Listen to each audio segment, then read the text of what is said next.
començar, d'on ve el nom del tall? Ui, el nom del tall té una història. Estàvem buscant noms precisament en una reunió entre alguna gent, Vicent Torrent, Miquel Gil, jo i algú més, el nostre mànager de l'època, fa molts anys, i portàvem 2 hores ja dient noms i que cap es pareixia bé, i de sobte uno de nosaltres, no sé si va ser jo, crec que va ser jo, va dir: "Che, ja n'hi ha prou, anem al tall." No, al revés, això ho va dir un altre, i jo vaig dir: "Ja està, això és el nom." I així no va ser, més o menys. Anem al tall significa anar a la faena, anar a lo fonamental. I che, doncs això, al tall, perfecte. Com us vau conèixer? Tot el grup. Això és molt llarg d'explicar. Bueno, en principi el grup va néixer en 5 persones, fou? No, 3. 3 persones fóreu. Jo no estic des del principi del grup, jo vaig entrar a formar part des de l'any 91. I ells van començar, van estar treballant durant una sèrie d'anys i a poc han anat entrant i així uns membres, altres, renovant-se conforme ha anat la demanda, la situació personal de cada un, ha anat deixant el grup o incorporant-se altres. En total, per el meu grup hauran passat 30 o 40 músics. En total. No està mal. Explicar com s'han conegut cada un de nosaltres, Déu senyor. Com veieu el panorama de la música tradicional valenciana actual? Digues tu? Jo dic la meva també després. Jo faig el meu comentari, si vols. Per una part veig una part molt positiva, hi ha molts grupets que estan eixint i que estan buscant-se el seu lloc i estan fent-ho molt bé, però estan tropeçant contra un gran mur. I aquest mur és que la música comercial està sent una barrera infranquejable en el sentit de que copa tot el mercat. Aleshores sempre tenim que anar per el camí del costat buscant a la gent més afí i buscant aquests llocs on poder fer la nostra música, la música en valencià, la música autòctona, i moltes vegades és un camí difícil d'aconseguir. Jo també estic d'acord amb ell.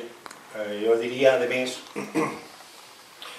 que, clar, el que és molt fàcil, diguem-ne, per als músics o per a la gent que comença, és copiar el que està en el mercat, el que sona per la ràdio, el que sona per televisió, que sobretot són músiques que se pareixen molt unes a altres.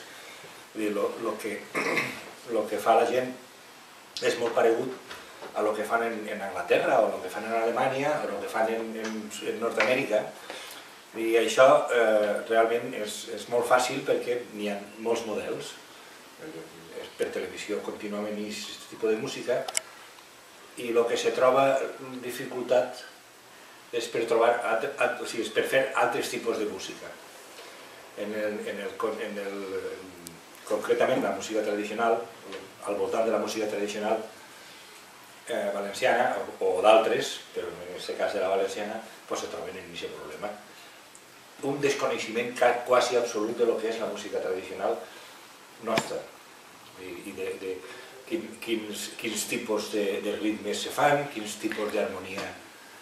Tot això és un desconeixement. La gent coneix molt bé el que és un blues o el que és un rock, però i el que és un fandango, i el que és una xàquera, un bolero, inclús què és una jota, saber què és una jota, i això és un gran problema. Però també he de dir que quan la gent, sobretot jove, entra en contacte d'una manera més profunda, més allò de ser amb la música tradicional, se'ns descobreix un món que que arriba a ser molt encisador per a ells, però li falta contactar amb això, tindre aquesta,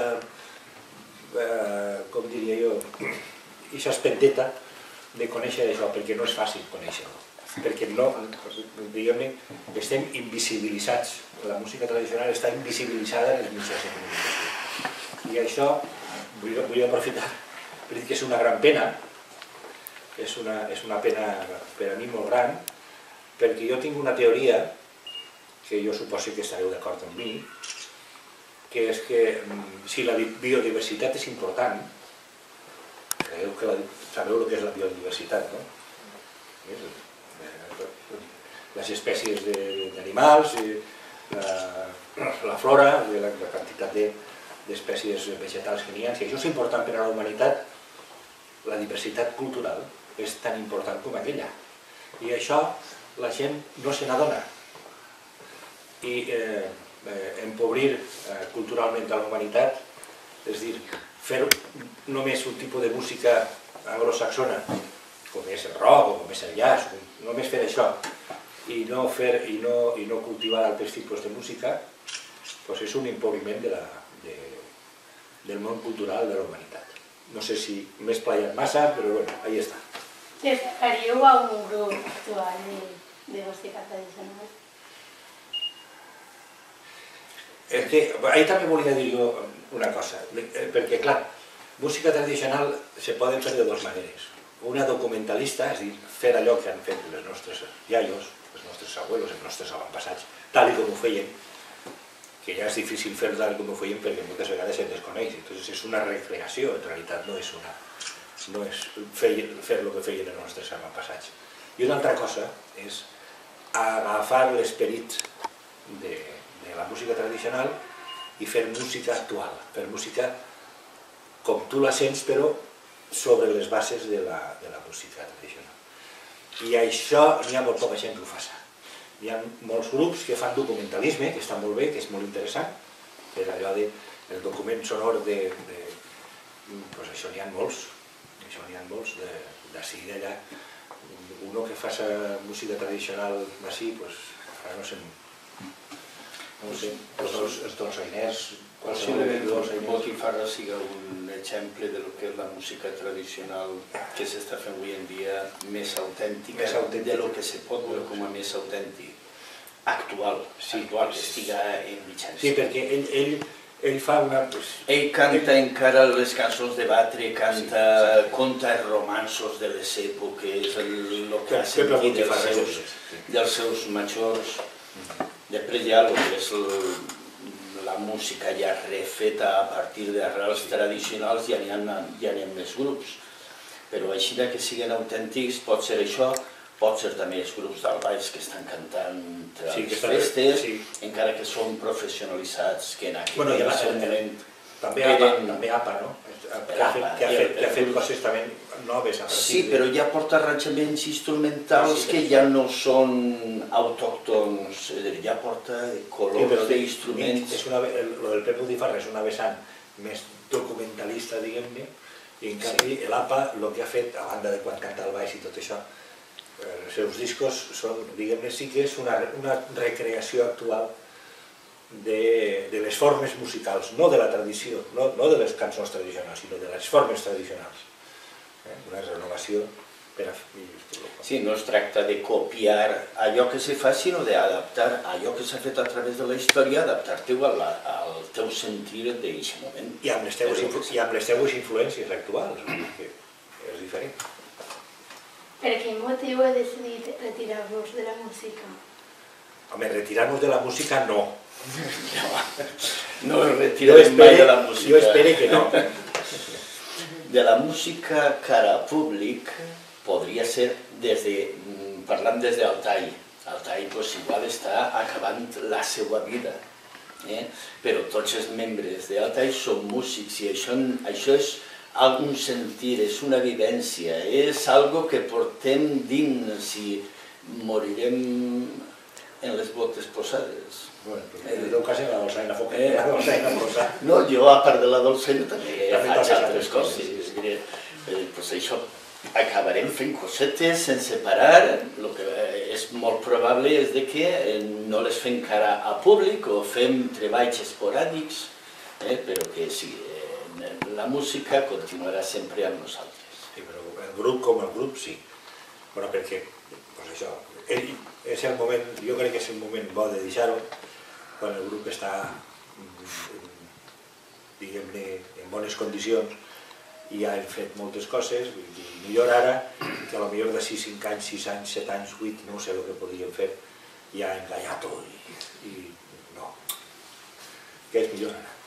De tota manera, jo vull fer un comentari, una puntualització, i és de que el grup s'acaba no perquè nosaltres ho hàgim decidit solament, sinó perquè ens han ofegat. Sí. Ens han ofegat. Les classes polítiques busquen uns camins en els quals nosaltres, la cultura, no compta, no té valor. I com no té valor, no sufraguen les despeses que correspon per a mantenir aquestes vies. Aleshores, a poc, si tenim que anar ficant sempre molta voluntat, any darrere any, al final es cansem. Heu sentit el reconeixement de les institucions públiques a la vostra trajectòria professional? Home, hem tingut algunes. La més primerenca va ser la Creu de Sant Jordi que ens va donar la Generalitat de Catalunya. Ara, quan hem decidit deixar-ho, resulta que les institucions valencianes, algunes institucions valencianes, la universitat, per exemple, el Consell de Cultura, ens han volgut donar un cert reconeixement, però realment, al llarg de la nostra història, reconeixement de les institucions, poquet. És possible perquè la ideologia del grup no siga compartida per les institucions. Sí, bueno, nosaltres sempre hem sigut políticament incorrectes. Exacte. A l'hora de difondre la vostra música, us heu sentit recolzats per mitjans de comunicació? Doncs no. Un poc el mateix que dic de les institucions ha passat en mi. Però aquesta cosa no és nostra només. Hi ha molta gent que fa músiques diferents de les estàndards que no tenen abast. No, jo diria el que has començat a dir al principi. Diguem que tota la política musical està feta per a guanyar diners. Aleshores hi ha unes discogràfiques que promouen un cert tipus de grups dels quals pensen guanyar diners. Tots aquells que no s'adapten a aquestes pretensions van quedant al marge. No som Altai, ni per la ideologia d'Altai, perquè estiguem apartats, sinó grups tremendament bons de soul, de blues, de qualsevol tendència que no siga la comercial, queden apartats. De fet, està el Fiber, en Benicàssim, tots els concerts que se fan fora dels mitjans de comunicació, que tenen una gran massa de seguidors que estan apartats dels mitjans de comunicació. Què penseu de la pirateria? Què pensem de la pirateria? És una bona pregunta. A mi m'agrada. No, jo volia dir que a nosaltres ens beneficia. Perquè dona possibilitat de sentir la nostra música a gent que d'una altra manera no podria ni escoltar-la, no tindria la possibilitat de che, per casualitat, a veure això, gràcies a la pirateria, això a qui no li beneficia? A les multinacionals de la música. És als que no beneficia perquè no trauen els guanys que ells volen. Als grups comercials, que són els que... Sobretot a les multinacionals. No, per supost. Què va suposar per al grup la publicació del disc quan el ve d'Almansa? Què va suposar? Jo en aquell moment no estava. Va ser, per a nosaltres mateixos, va ser una... Diguem-ne que nosaltres mateixos vam descobrir el País Valencià gràcies al disco. Perquè el voler fer aquest tipus de disco ens va obligar a estudiar història, a estudiar literatura, a estudiar música, a estudiar la música. Jo recordo que en aquella època es llegirem, per exemple, pràcticament tots els llibres que se van editar en la Fundació Alfons el Magnànim de Salvador Seguí i la Teresa Ollent, pràcticament se llegirem de dalt a baix tot, cosa que fins ara no havíem fet, i això ens va donar la possibilitat de conèixer més, d'aprofundir més en el coneixement de la música tradicional valenciana. També escoltarem documents sonors de música tradicional, en fi, això per a nosaltres. Per al públic, jo suposo que va ser un poc el mateix. El públic que va escoltar el disco aquell van descobrir un país que no coneixien, eren la majoria, hi ha alguns que no, però... I van descobrir una molt digna música pròpia, trobo jo.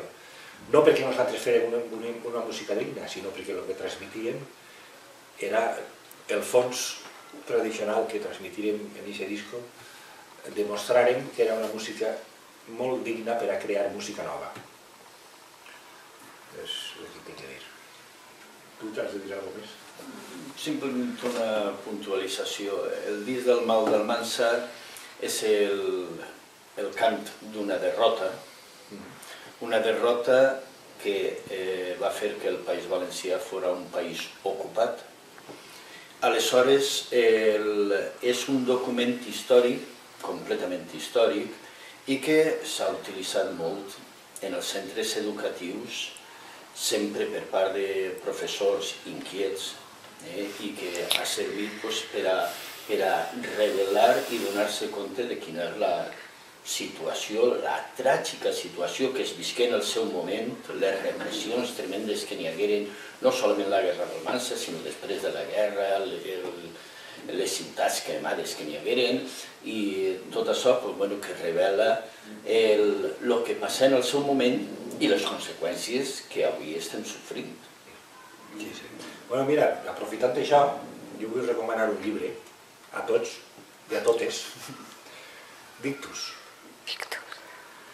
Victus. Llegiu Victus, que és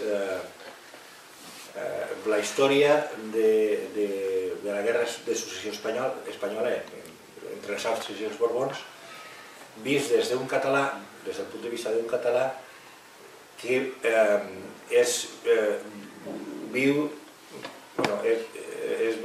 va ser enrolat amb la milícia francesa dels Borbons. Va estar en la part dels Borbons, sigui en català.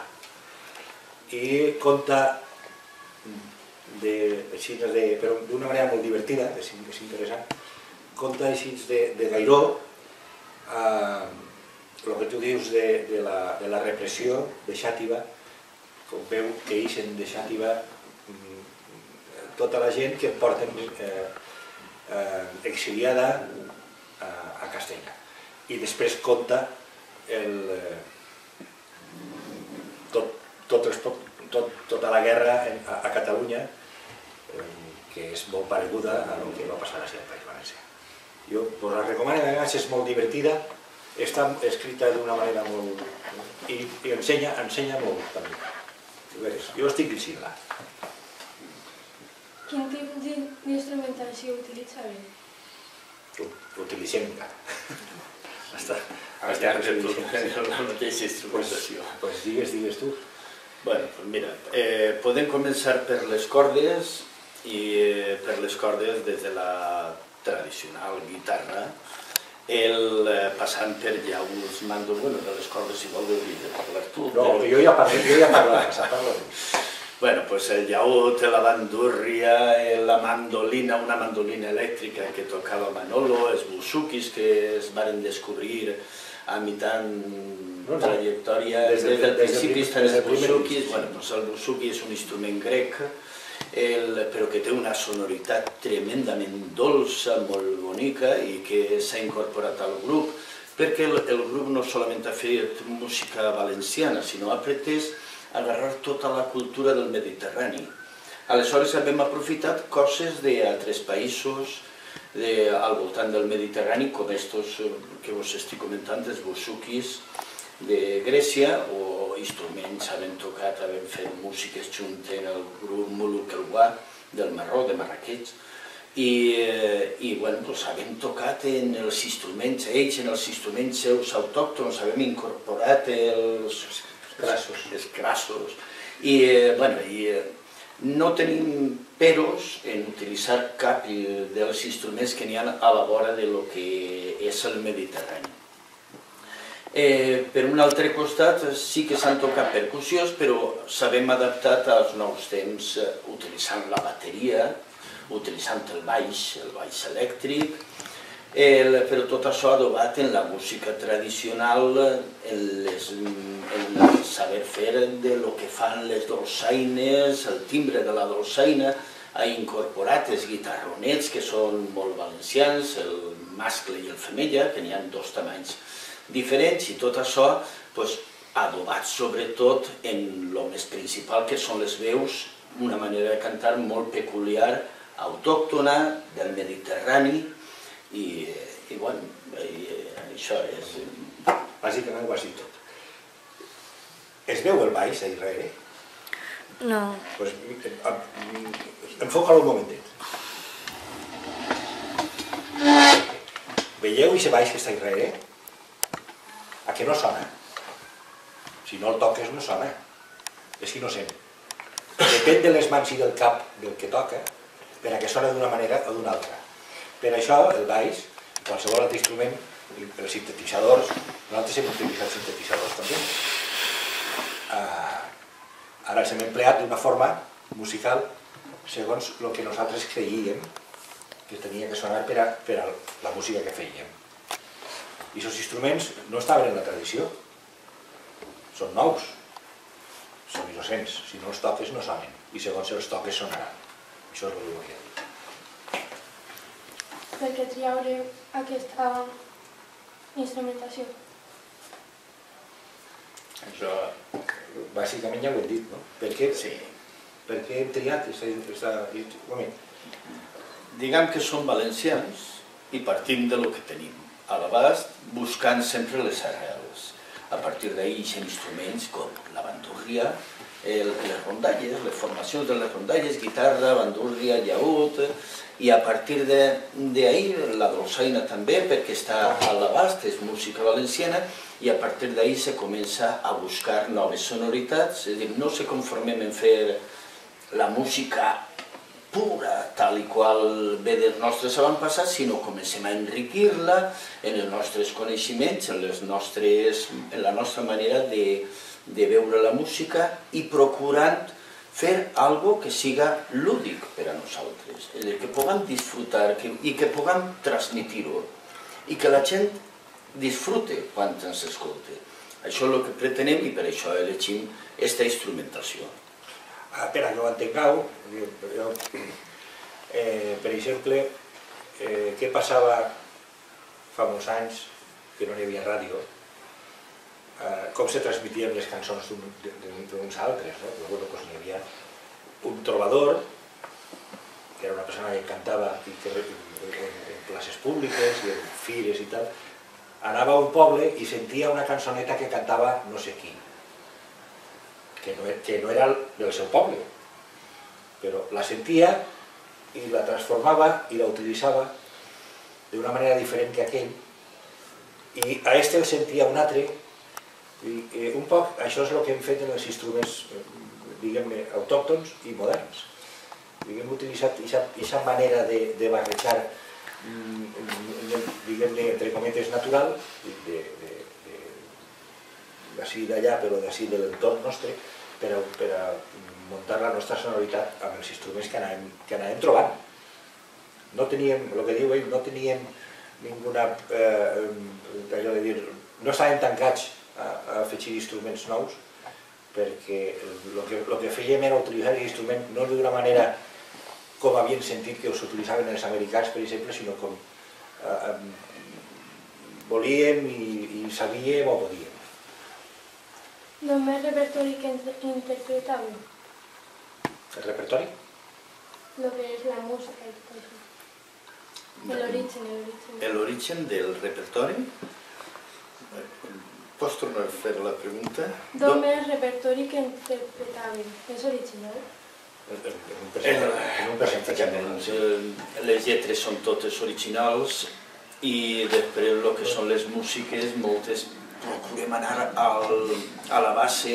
Per exemple, en aquest últim disc n'hi ha una xota i la xota té unes melodies, una manera de cantar. Després nosaltres sabem escoltar tot el que n'hi ha de músiques enregistrades. Des de la conselleria se fa un treball d'investigació per a s'estigui anant poble per poble, gravant a la gent major, i nosaltres, jo en aquest cas, en el cas de la xota, que vaig fer jo l'arranjament, me les vaig escoltar totes i a partir d'ahir vaig començar a fusionar trossos i altra part que és meua, i a partir d'ahir és una música feta. Però les lletres normalment són sempre originals. Recordeu el que he dit abans del trobador? El que passa és que ara tenim llibres, tenim discos, tenim MP3, tenim un sentit. Aleshores no n'hi havia, però bueno, és un poc la mateixa feina. És important la investigació musical a l'hora de composar música tradicional? És evident. Lo més important de tot. Però és que no sols en la música tradicional. Per exemple, el que vol fer jazz, si no investiga les fonts del jazz, no farà mai un jazz com il faut, com es diu en francès, com cal. El que fa, què diré jo, el que fa música tradicional. Si no estudia, si no sent, si no fa una immersió lingüística, no sabrà mai en què està parlant. Ha de fer-ho. Siga el tipus de música que siga. En el cas del rock és molt fàcil, perquè els mitjans de comunicació és contínuament d'autotònom i el pop igual, en l'altre no, l'altre s'ha d'investigar. Heu col·laborat amb altres artistes del vostre gènere? Sí. Hem col·laborat des del principi en Mulu, música tradicional marroquí. S'ha col·laborat en els nous deixebles quasi que tenim, d'Obrim Pas, que hem fet un munt de col·laboracions. En Maria del Mar Bonet. En Maria del Mar Bonet, el concert que està gravat en directe en el Gencí, junt amb altres músics jazzístics. I rockeros també. I rockeros també. Justament l'altre dia estàvem tocant en l'Auditori de Barcelona i allà estiguem tocant en un grup de dolçainers, encara que són valencians però que viuen allí en Catalunya, en músics de jazz, el Matthews, el John, i de quan en quan també ve algun excompany del grup, el Miquel Gil, en Jean-Marie Carlotti. En Jean-Marie Carlotti, ha fet moltes coses junts. És un músic d'Occitània, d'Àgora. Sí, sempre estem col·laborant i l'altre dia també en Carles Denia, en Efraín López també. En Efraín, clar. Bueno, en fi, sí. Quines col·laboracions recordeu amb més afecte? Les acabem de dir. Totes. En efecte, totes. En efecte, totes. Nosaltres som músics que hem arribat a un cert nivell davant del públic, però jo des de la meva visió veig que tots els grups són molt humils perquè sabem les nostres limitacions i sabem quin és el nostre paper i aleshores no som gens creguts. I sempre procurem estar i pegar-se colzetes entre tots els músics. Ens agrada això, ens agrada sentir-se que estem arropats, que se volem, que és molt important tot això per a nosaltres. Sí, senyor. Per a finalitzar, a banda del tall, continueu actius en la música de manera individual? Això és el que volem. Ara necessitem, per almenys jo, necessito un temps de reflexió, un temps de recerca, de situar-me. Jo suposo que tots, alguns, ells ho tenen més fàcil, perquè com la dolçaina ja funciona per si mateix, en el moment que vulgui tocarà en una colla de dolçainers i no tindrà problemes. Però jo vaig deixar els projectes meus que tenia, els vaig deixar perquè m'absorbia més la meva tasca dins del tall i per tant vaig deixar projectes que jo ja tenia.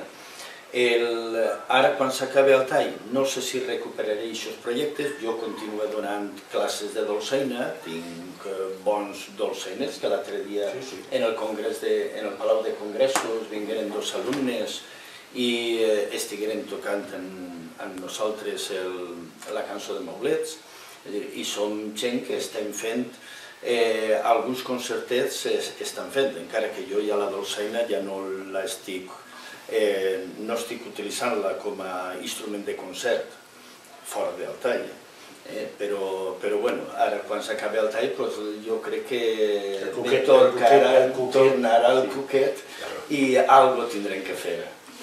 A mi, la veritat és que m'agradaria molt, a banda de tocar jo, m'encantaria poder muntar un grup de gent jove i ensenyar-li tot el que sé i que farem, però això ja veurem. A banda de fer jo un altre projecte, això tinc un temps de reflexió, necessito un temps de reflexió. No sé. A vosaltres. Home, podria cantar la tornada del Tío Caña, no? Home, pues sí, estaria. Vale, pues això ho cantem tots. Clar, això podem dir.